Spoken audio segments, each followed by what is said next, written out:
Nous avons la science ici présente avec Magali Voisin-Ratel d'UbiFrance qui représente le service des appels d'offres internationaux d'UbiFrance qui va nous en parler. Et de l'autre côté Alain Messonnier, alors qui est conseiller du commerce extérieur de la France, mais qui est même président des conseillers du commerce extérieur de la France, pardon, président, mais qui en fait aussi est à la société des eaux de Marseille et donc qui répond à beaucoup d'appels d'offres. Donc je trouve que ce sera assez enrichissant de voir un peu comment il voit les choses et comment ça se passe. Et dira Alain un peu sur quel pays.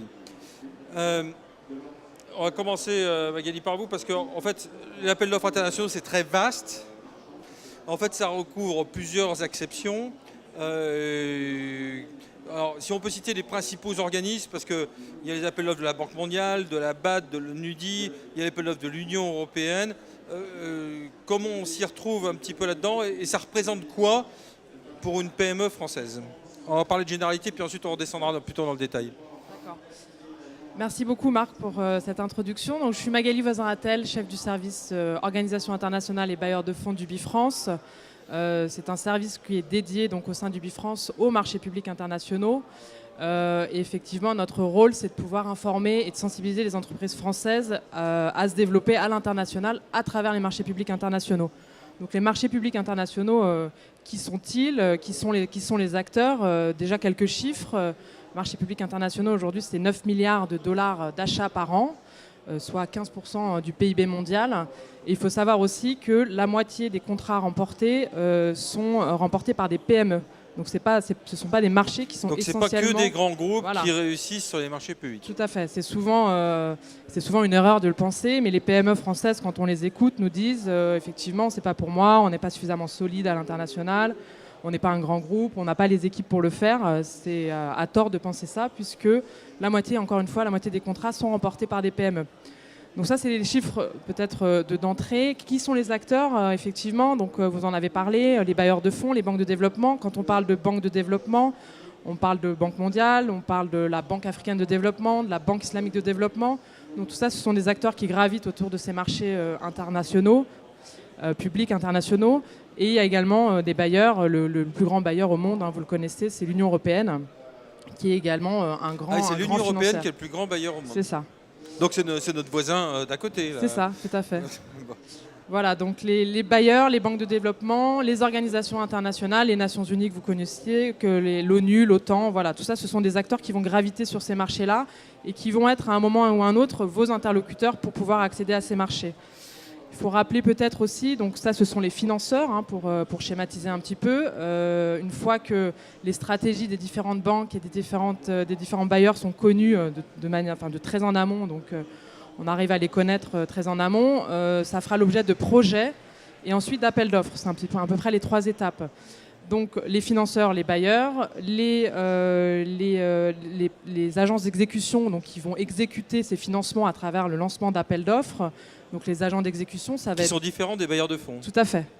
Par exemple, par exemple, ça va être une mairie, un ministère, ça va être une collectivité, voilà, tout ce qui a une dimension publique qui va être locale au pays financé, va être l'agence d'exécution, donc va exécuter les financements qui auront été alloués à ce pays en question. Donc à partir de là, ça fera l'objet de projets. Donc des projets amènent des appels d'offres. Donc c'est important pour les entreprises françaises de pouvoir se positionner très très en amont, c'est-à-dire sur les projets, puisqu'une fois que l'appel d'offres est sorti, globalement, il est un peu trop tard pour s'y positionner parce que les délais de réponse sont relativement courts. On parle de 30, 60 jours. Donc c'est important pour une entreprise de pouvoir identifier l'appel d'offres à venir à travers les projets. Donc ça veut dire que les appels d'offres, sous-entendus dans votre affirmation, c'est-à-dire que les appels d'offres sont rédigés en fonction des gens qui ont fait du lobbying en amont pour avoir les projets. Tout à fait. Donc c'est important pour l'entreprise de se positionner et de répondre à l'appel d'offres, bien évidemment, pouvoir identifier les projets, mais surtout pouvoir avoir une démarche de lobbying auprès et des financeurs, donc les banques, les bailleurs et les banques de développement, pour pouvoir se positionner très en amont et pour pouvoir faire partie et pouvoir être intégré à la stratégie de ces bailleurs, puisque la stratégie vient encore en amont des projets. Donc il faut vraiment remonter la chaîne très très en amont. Et nous, au sein comment on remonte la chaîne? Alors comment on remonte la chaîne? On a développé au sein du service Organisation internationale et bailleurs de fonds d'UbiFrance, on est 9 experts à accompagner et sensibiliser les entreprises sur ce sujet-là. Et on a développé une espèce de boîte à outils qui permettent aux entreprises, fonction de leurs besoins et fonction de leur avancée sur cette thématique marché public, va pouvoir piocher un outil ou un autre. Donc j'y reviendrai un peu plus en détail. Typiquement, le très en amont, pour connaître la stratégie des banques et des bailleurs, il faut pouvoir aller à leur siège souvent. Donc dans ce cadre-là, nous, Ubifrance, à travers le service que je dirige, on organise des délégations d'entreprises au siège des banques de développement, au siège des bailleurs. On a organisé très récemment une délégation d'entreprises, d'une vingtaine d'entreprises, au siège de la Banque africaine de développement à Tunis, donc ils sont en déménagement sur Abidjan, qui a permis donc aux entreprises de participer à cette délégation, d'aller directement au siège de la banque, rencontrer les différentes stratégies. Voilà, le top J'ai vu niveau. Kruger il y a 6 mois. Alors Kruger, qui est l'administrateur Tout à français fait. de la BAD. Alors typique, il m'a dit quoi? Il m'a dit mais les Français, je vous vois pas. Enfin, il a dit la même chose. C'est pour ça que vous avez fait une délégation, je pense, justement pour qu'il envoie. Parce qu'il est aussi administrateur pour l'Espagne, pour la Belgique, pour le Luxembourg. Je vois tout le temps les Belges et les Espagnols, et en fait, je vois jamais les Français. Donc c'est vrai ça, on ne voit jamais ou on répond pas suffisamment. On est moins tributaire des financements de la Banque mondiale. Non, pas du tout. On est est souvent moins visible. Ceci dit, on essaie d'organiser au moins une fois par an une délégation auprès de la Banque africaine de développement. Donc alors, il faut agir auprès de qui? Prenons l'exemple de la BAD. C'est quoi? C'est ses responsables sectoriels? C'est qui? Alors c'est important de rencontrer les directeurs de la banque, du siège, les sectoriels, fonction de l'activité de l'entreprise. Effectivement, une entreprise dans l'environnement va rencontrer le sectoriel environnement. Et à partir de là, c'est les premières démarches de lobbying qui vont permettre de se faire connaître auprès de la banque. Quand elles vont réfléchir à leur stratégie, elles vont avoir intégré peut-être une innovation, une technologie qu'ils n'ont pas à l'esprit parce qu'ils vont pouvoir remettre ou voilà. pas dans les spécifications. Donc elles seront intégrées dans les projets et puis ensuite dans les appels d'offres. Donc il faut avoir cette démarche très très en amont. Et ça ne se passe pas dans le pays parce que souvent c'est pour un projet qui se passe dans un pays. Donc ça va se passer en Côte d'Ivoire, au Ghana, au Mali ou je ne sais quoi. Donc c'est pas auprès de la Banque mondiale, de la Banque africaine de développement au Mali ou en Côte d'Ivoire qu'il faut agir, c'est au siège. Les deux. Il faut pouvoir agir au niveau du siège et ensuite localement en fonction d'un positionnement sur un projet sur le Mali. Parce que les banques de développement et les bailleurs ont des représentations locales. Donc c'est important aussi de rencontrer les locaux et le directeur de la Banque mondiale au Mali, à Bamako, et ses équipes sectorielles pour peu qu'elles existent. Et alors Magali, votre outil, il fait quoi là-dedans? Alors notre outil s'appelle ProAO, donc Pro pour projet et AO pour appel d'offres. Donc c'est une base de données en ligne qui vous permet de sourcer, d'identifier, de recenser des projets, des appels d'offres, mais aussi des avis d'attribution. C'est toujours important de savoir qui a remporté quel appel d'offres, parce que c'est une indication pour l'entreprise pour une étape prochaine ou un autre appel d'offres.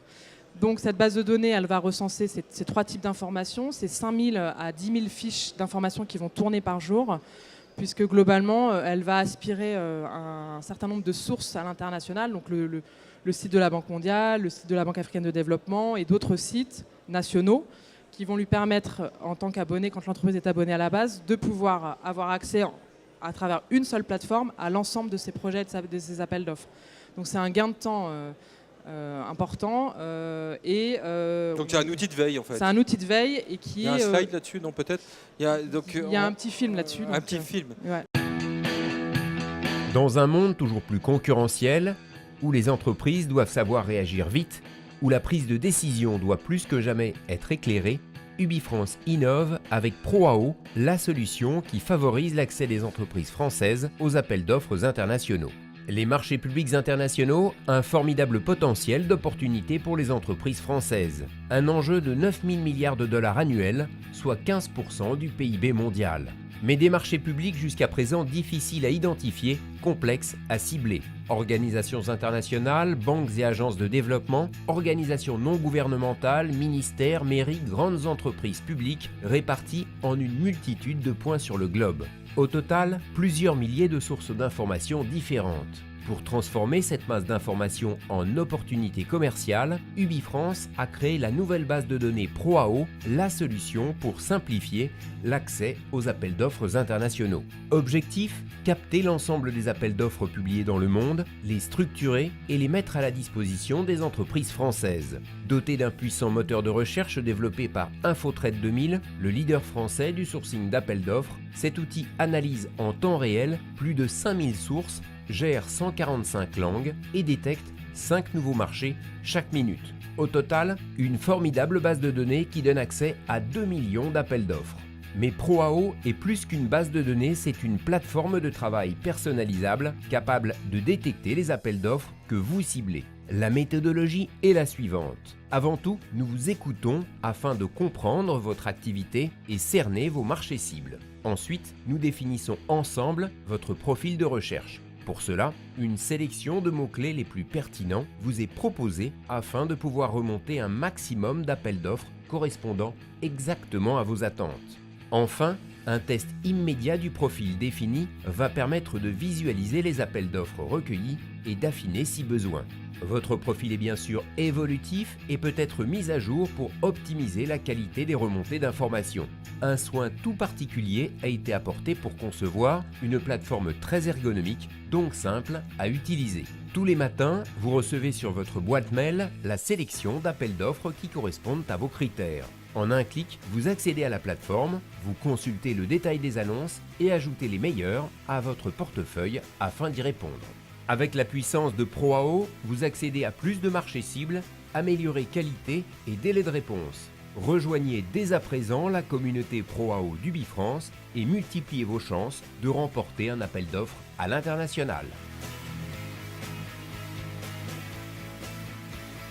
Donc ça veut dire qu'en gros, cet outil vous permet d'identifier, en fait, Permettre aux entreprises. vos entreprises, Ouais. d'identifier. Alors, pour tout vous dire, je l'ai utilisé, donc D'accord. je connais Oui. un petit peu. Alors, il est très puissant, mais le problème, c'est aussi de mettre les bons mots-clés, en fait. Tout à fait, le paramétrage est essentiel. Et alors, parce que moi, j'ai mis quelques mots-clés, Mm. et ça ressort un nombre d'appels d'offres, où en fait, il faut mettre des mots-clés très précis, où il faut croiser des données, Tout à fait. ou alors ça me fait des choses à lire tous les matins qui sont impossibles, quoi.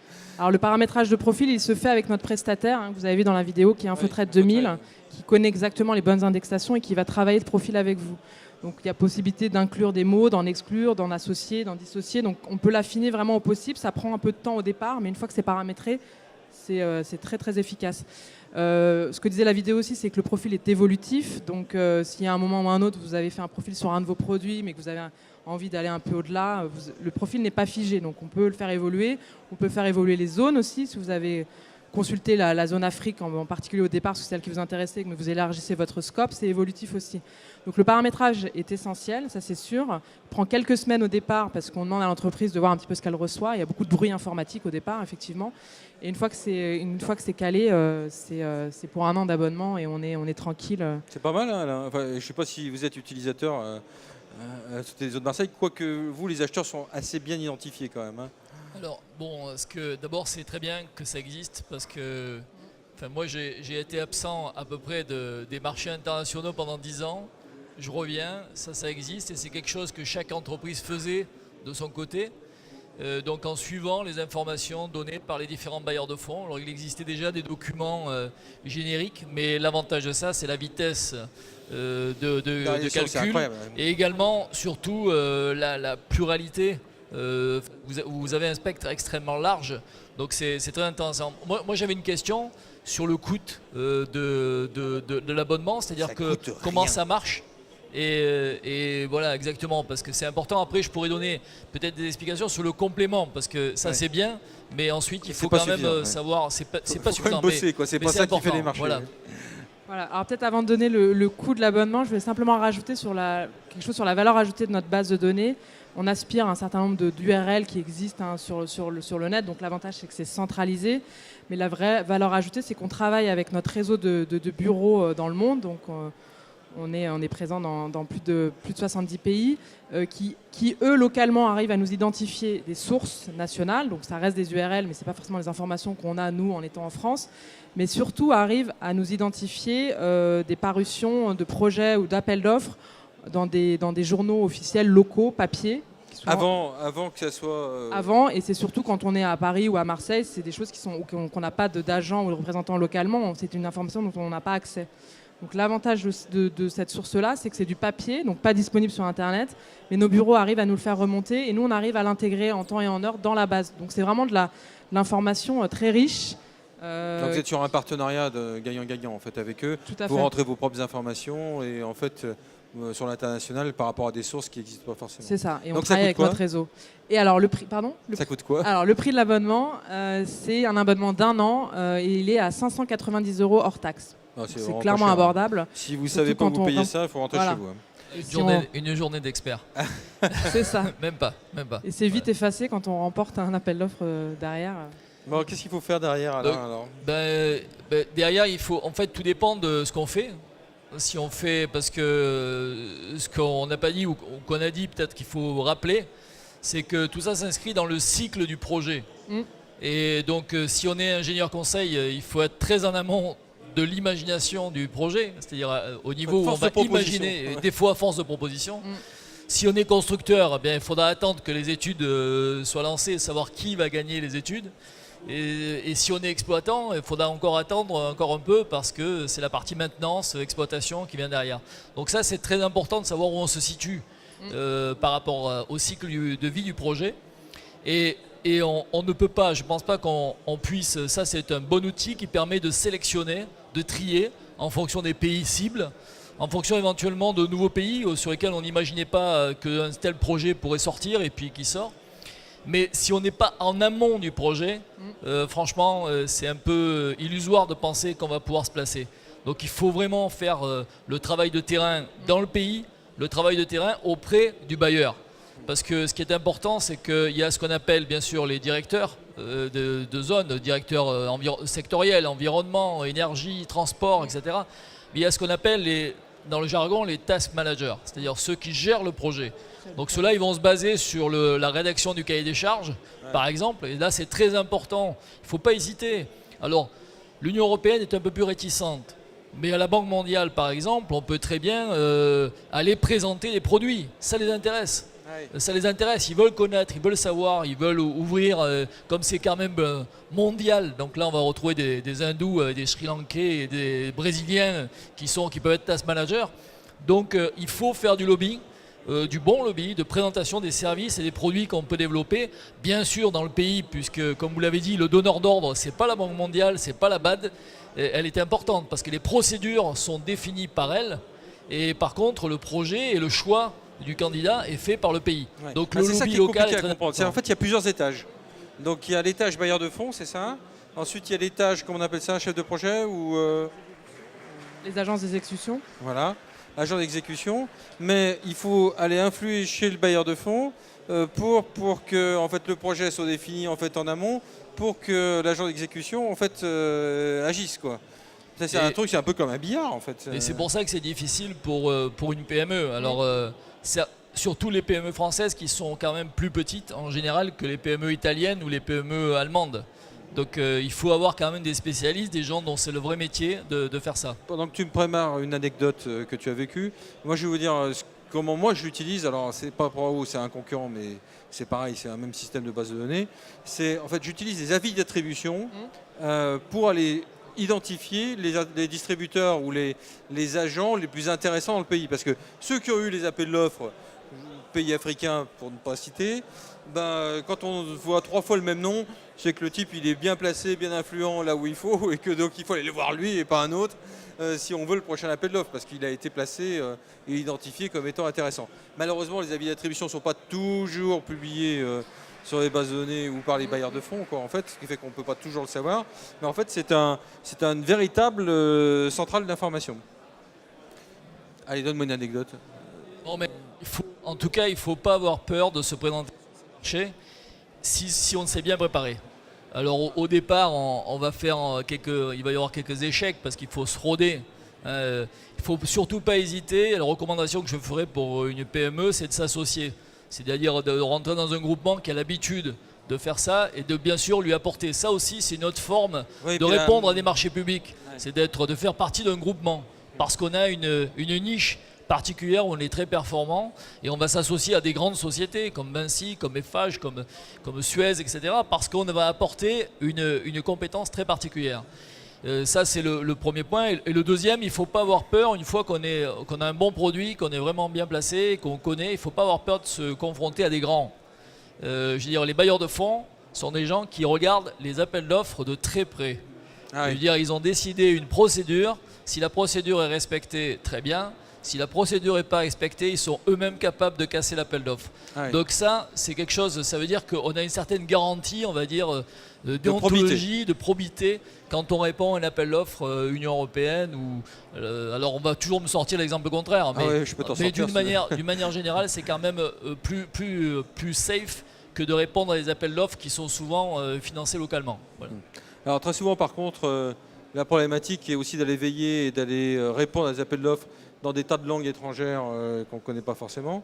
Donc ça, c'est une vraie problématique pour répondre rapidement, notamment, parce que répondre à un cahier des charges, si on parlait de l'Union européenne en allemand ou dans d'autres langues, ou en croate, c'est franchement pas simple. Ça ralentit le process et ça alourdit le process. Ça paraît vite insurmontable, quoi, finalement. On est bon. Je parle allemand, mais je suis incapable de rédiger la réponse en allemand. Enfin, c'est un peu complexe. Donc, est-ce qu'un des freins, c'est pas ça, quand même? D'où l'importance, effectivement, d'avoir un partenaire local qui sera capable de, lui, de traduire rapidement l'appel d'offres, d'y répondre, de traduire la réponse qui sera préparée peut-être en français ou en anglais au départ. Donc ça, c'est vraiment l'importance du partenaire local et souvent obligatoire déjà pour répondre à un appel d'offres. Et dans le cas de figure où les appels d'offres sont en langue locale, il faut pouvoir avoir quelqu'un qui nous, soit... on est sur des marchés de niche. Il n'y a pas l'appel d'offres de la moustiquaire, de taille. D'où l'intérêt de se rapprocher de grands groupes pour faire des consortiums, effectivement. Et là, pour finir la boucle, il ne faut pas hésiter à utiliser les services d'Ubifrance pour le partenaire local. Comme il ne faut pas hésiter à faire appel au conseiller du commerce extérieur local, quand il y en a. Mais ils sont là dans 140 pays, donc il y a de quoi faire. Pour l'influence. Surtout pour la connaissance, parce que s'associer avec quelqu'un sur un projet, il faut quand même savoir avec qui on s'associe. Et donc ça, c'est un point très important avant de partir à l'aventure. Vous avez combien de clients, Magali? Aujourd'hui, on a 600 abonnés à la base. On espère... en avoir davantage, mais... Alors, honnêtement, je ne me rends pas compte du potentiel dans les entreprises françaises. C'est beaucoup, pas beaucoup? Je pense qu'on peut avoir plus. On peut avoir beaucoup plus. On fait tout un travail au sein du service d'information et de sensibilisation. On va beaucoup en région, travailler avec les CCI, les conseils régionaux, pour pouvoir faire ce qu'on appelle des réunions de sensibilisation. Donc on passe une matinée avec les entreprises pour leur présenter les marchés publics, qui sont-ils, qui sont les acteurs, ainsi que le projet, l'appel d'offres, qu'est-ce que c'est. Donc ça, c'est une partie de la séquence qu'on a développée parce qu'on s'est rendu compte que d'identifier et de recenser les appels d'offres, c'était bien, mais qu'est-ce qu'on fait après, qu'est-ce qu'on fait avec, comment on fait. Donc à travers ça, on a développé des séquences d'accompagnement, que ce soit en région de manière collective ou en individuel auprès de l'entreprise, où on fait des réunions de sensibilisation sur cette thématique-là. On fait des diagnostics, ce qu'on appelle des diagnostics marché public. Donc c'est un entretien de 3 quarts d'heure, 1 heure avec un expert de mon service. Et ça va permettre à l'entreprise de faire le point. Les marchés publics, est-ce que l'entreprise y est déjà? Est-ce que c'est un sujet? Est-ce qu'elle y est déjà, mais est-ce qu'elle est sur la bonne zone? Tous ceux qui sont concernés, ils sont déjà peut-être un petit peu... Je trouve que le plus difficile... On se rend compte que des entreprises sont sur certaines zones et en faisant cet entretien-là, se disent « Ah, mais effectivement, je n'avais pas pensé à l'Asie, mais il y a effectivement des choses à faire sur l'Asie, sur les marchés publics. » Est-ce que le plus difficile n'est pas d'aller cibler, parce qu'on ne peut pas faire tous les bailleurs de fonds à la fois. Donc, n'est pas d'aller cibler les bailleurs de fonds qu'on va viser, parce qu'au bout de... on ne peut pas répondre à 40 appels d'offres par mois, c'est impossible. Et si ça se trouve, c'est possible qu'on soit partiellement à l'intérieur. Donc, comment est-ce qu'on cible?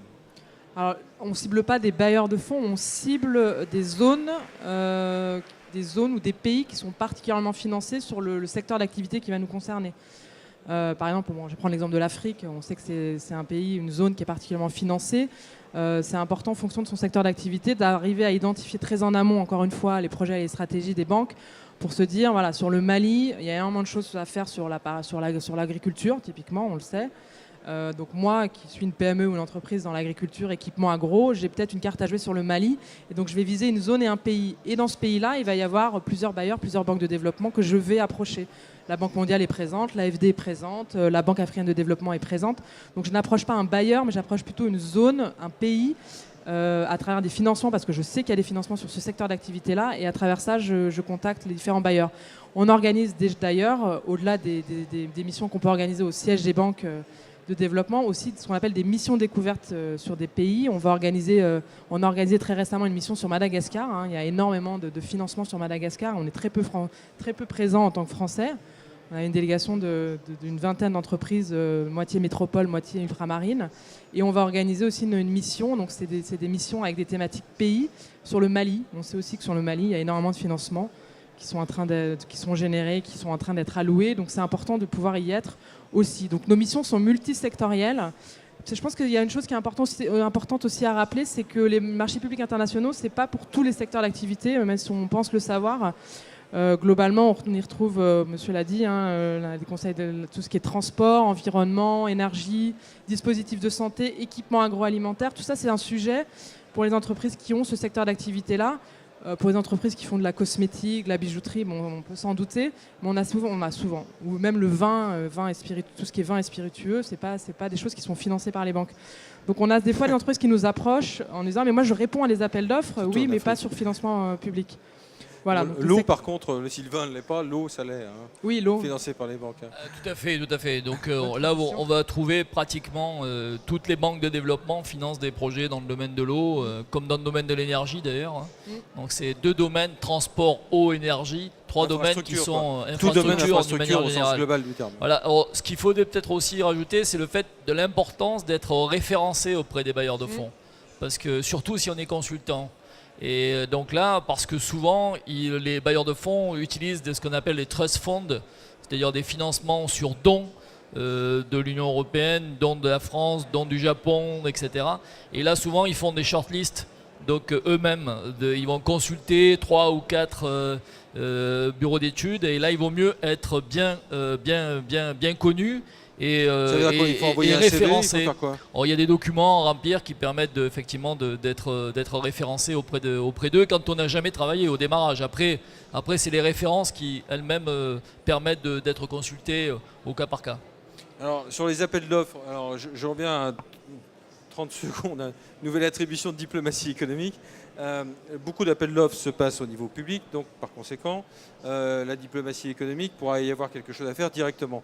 Est-ce que c'est dans les nouvelles attributions du commerce extérieur français que d'avoir une influence diplomatie économique sur ce sujet, ou est-ce que c'est encore trop tôt parce que en fait, le sujet vient juste d'être lancé par Laurent Fabius et Fleur Pellerin a été nommé il y a 2 mois. Mais... Je pense effectivement c'est encore trop tôt pour pouvoir se prononcer sur quelle va être l'articulation effectivement avec cette influence de diplomatie ça serait souhaitable quand même. Ah oui, tout à fait. On va dans ce sens-là en tout cas, mais concrètement c'est encore trop tôt pour pouvoir vous donner... Puis ça dépend quand même des sensibilités d'ambassadeurs. Tout à fait. Sans vous faire prendre parti, parce que votre métier ne peut pas du tout, supporte pas ce genre de choses. Pour connaître un grand nombre d'ambassadeurs, il y en a qui ont le profil action économique, d'autres qui l'ont moins. Donc forcément...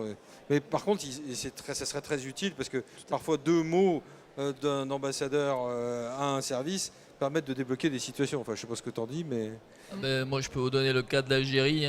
Je veux dire, l'ambassadeur chinois en Algérie, c'est le premier commercial des entreprises chinoises. Ouais. Et quand il y a des soucis particuliers, il descend de son building, il va voir le ministre. Donc là, je veux dire, on n'est pas dans la même catégorie, on joue pas dans la même catégorie. Bon, les choses peuvent certainement évoluer, mais on a d'autres, pour l'Algérie, on a d'autres relations qui sont pas historiquement, qui sont pas du tout les mêmes, et on a d'autres sujets. Mais enfin, c'est sûr qu'aujourd'hui, ça sera. Moi, ce qui m'intéresse, c'est de savoir où on en est aujourd'hui, parce qu'on est toujours en finance, parce que ces banques de développement, elles sont financées par les États. C'est nous. Par nous. Donc, ce qui est intéressant, c'est de savoir à quel niveau de retour on est, parce qu'il y a quelques années, à la surprise générale, le retour était plus important que ce qu'on misait. Et certains pays, contrairement à ce qu'on imagine, sont pas bien lotis du tout. La France s'en sortait plutôt bien. Alors je sais pas où on en est aujourd'hui. Non, effectivement, il y a eu une époque où on était un peu mieux classé face à ces financements internationaux. Je pense que l'idée avec cette diplomatie économique et tout ce qui se met en place autour de ça, c'est de pouvoir positionner davantage de Français sur ces appels d'offres et ces financements pour avoir un meilleur retour. Effectivement, parce qu'on est des pays, la France est pays financeur, donc il n'y a pas de raison qu'on ait moins de retours que d'autres. Mais ça va aussi dépendre des actions que nous, on va pouvoir mener en ce sens, en tout cas auprès des différents acteurs et aux différentes actions de lobbying qu'on va pouvoir faire ici, en local, au niveau des sièges de banque. Voilà, Merci de votre témoignage. Je pense qu'on a été dense, concis mais précis sur un certain nombre de choses, sauf si vous avez un point que vous voulez plus particulièrement évoquer. Je me retourne vers vous là, qui avez écouté. Est-ce que vous avez une question particulière ou est-ce que vous voulez poser vos questions en privé ?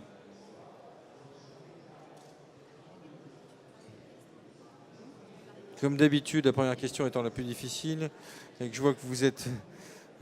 Donc vous allez poser vos questions en privé, je le sens. Voilà, moi je voulais peut-être rajouter une chose, la base ProAO, donc l'abonnement, j'en ai parlé, et le prix également. On offre aux entreprises la possibilité de tester la base gratuitement pendant 1 mois. Donc si ça vous intéresse et vous vous sentez concerné par ce sujet, voilà, n'hésitez pas à m'en On faire rase part. gratis. Non, pardon. Voilà, un Très mois bien. gratis. Voilà. Ok, merci beaucoup Magali, merci Alain de ton témoignage.